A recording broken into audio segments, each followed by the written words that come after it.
This is Real News Media TV, coverage you can trust. Please like, share, subscribe, and hit the notification bell. Select all for daily news updates. Full resumption of face-to-face classes March 7. The Ministry of Education and Youth has approved the full resumption of face-to-face learning effective Monday, March 7. The ministry stated that in preparing institutions, funds will be dispersed for sanitation and procurement of furniture where needed. It further added that documentation is also being prepared to ensure the timely payment of the fourth tranche of the funding grants, which is due in April.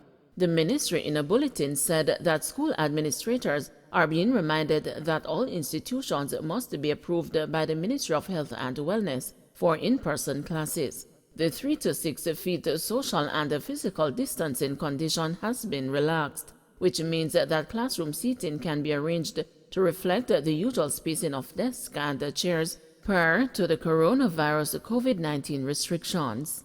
In classrooms where the 3 to 6 feet rule has been eased, there should be increased vigilance and monitoring of the students for mask wearing, temperature checks, and for any signs of illness, the bulletin said.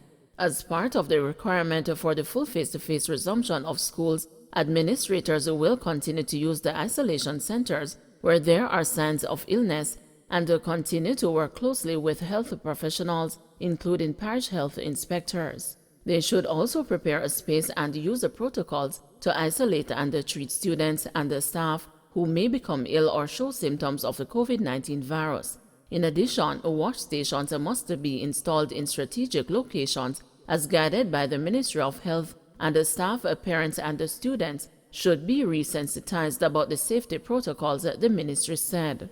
The bulletin went on to add that school administrators should ensure compliance with the wearing of masks and frequent washing of hands, facilitate regular and structured mask breaks, and maximize the use of open spaces in a structured manner.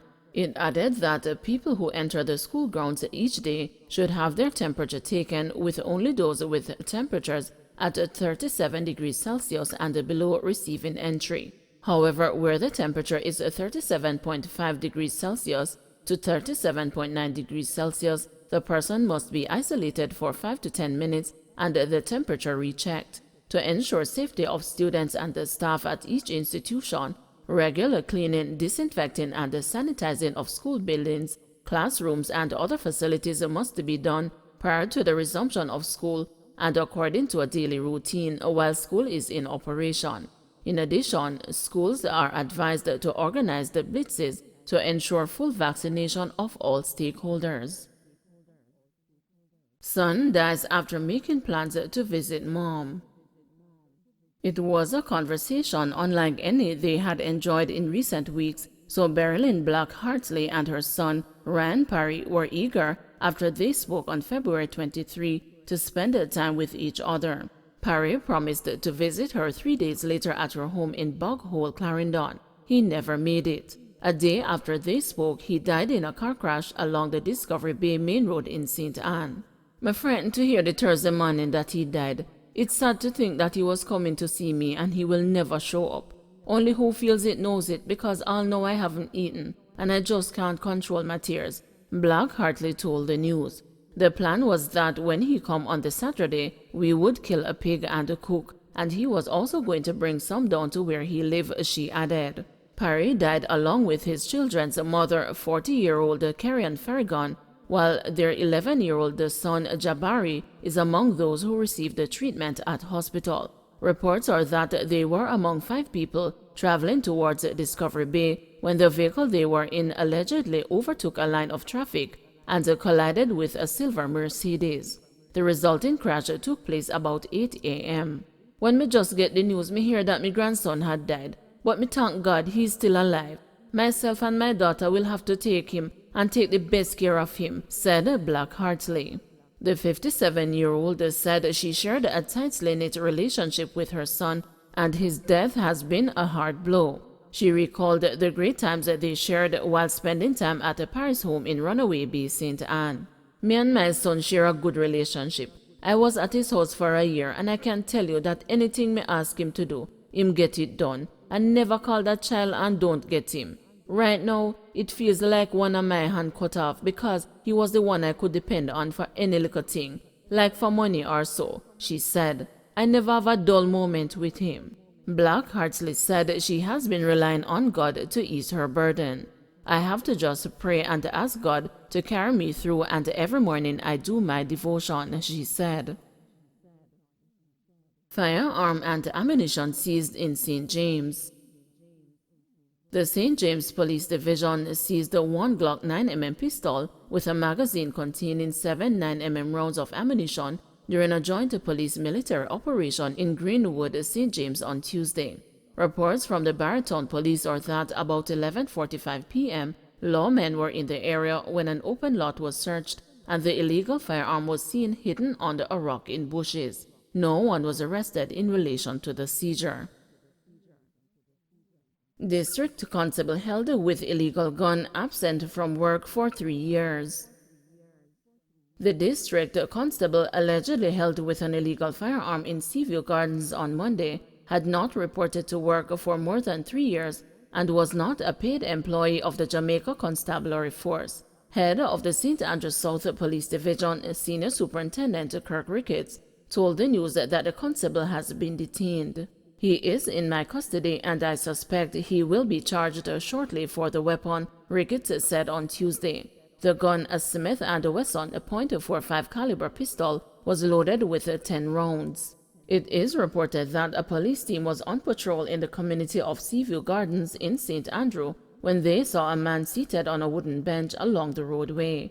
The man's actions reportedly aroused their suspicion. He was searched and the gun seized. The news understands that the district constable, whose name is being withheld, had been enlisted at the Hunter Bay police station. He, from my brief, is someone who would display some disciplinary issues and he would have stopped coming to work over 3 years ago, said Ricketts. The matter has been referred to the Constabulary's Human Resources Department. Head of the Inspectorate and the Professional Standards Oversight Bureau, Assistant Commissioner of Police MacArthur Sutherland, confirmed the district constable's prolonged absence. The preliminary information that I have suggests that he would not have been at work for a period of time.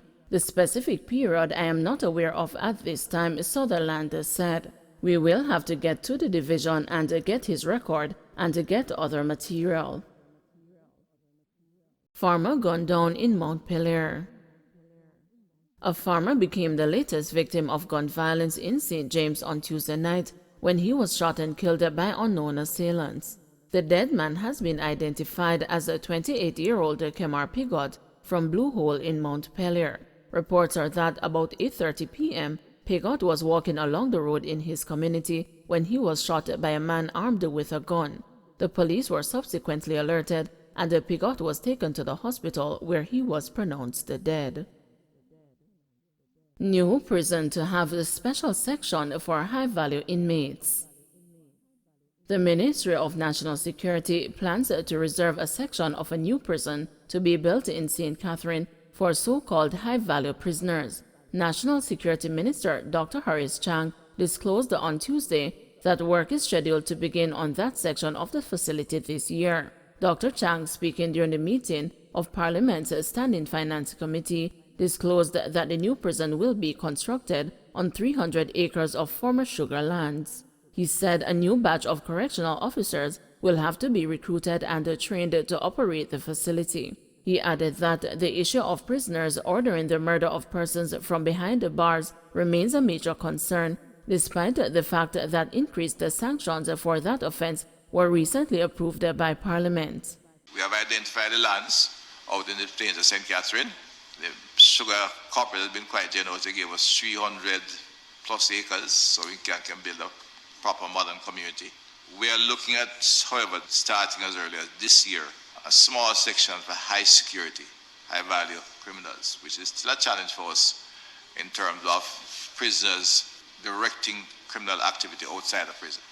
The correction that was amended to take some action to try and mitigate the problem, but it is a real challenge and we have to go beyond that. And we want to start that section of the facility. We have the JDF supporting an engineer doing design work. We have examined what is required. The The issue recognized is a major one. In fact, a significant number of the contract killing emerges from prison or from overseas. It's a new feature of our crime scene, which is very worrying, but that is the reality, that much of them emerge from prisoners or from overseas criminals. Government cut budget for incentive and overtime payments to healthcare workers this year. The Ministry of Health is expecting that it will pay less incentive and overtime payments to healthcare workers this year as the surge in COVID-19 cases slows. This was explained by Health Minister Dr. Christopher Tufton while acknowledging a reduction in the budget for the compensation of employees. During the meeting of Parliament's Standing Finance Committee on Tuesday, opposition spokesman on health Dr. Maurice Guy questioned the reason for the shaving off of $1.2 billion from the previous budget of $48 billion. The reduction would be as a result of the extraordinary payments around the COVID, the incentive payments to staff, and you may recall that we had to engage additional staff and also staff that had to work additional hours. So hopefully the plan is that this may not be the case this year or is unlikely to be the case this year, Dr. Tufton responded.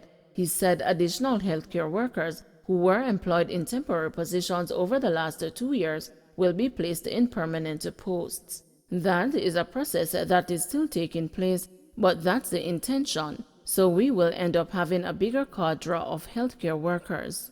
The government has allocated $6 billion this year for COVID-19 related spending, a 50% cut from last year. Dr. Tufton attributed the reduction to the decline in COVID-19 cases. It's all related to the COVID response and the fact that at this point in time, that response is not nearly as high as it was at the peak of the activity, he told the committee. Don't forget to like, share, subscribe, and hit the notification bell. Select all for daily news updates.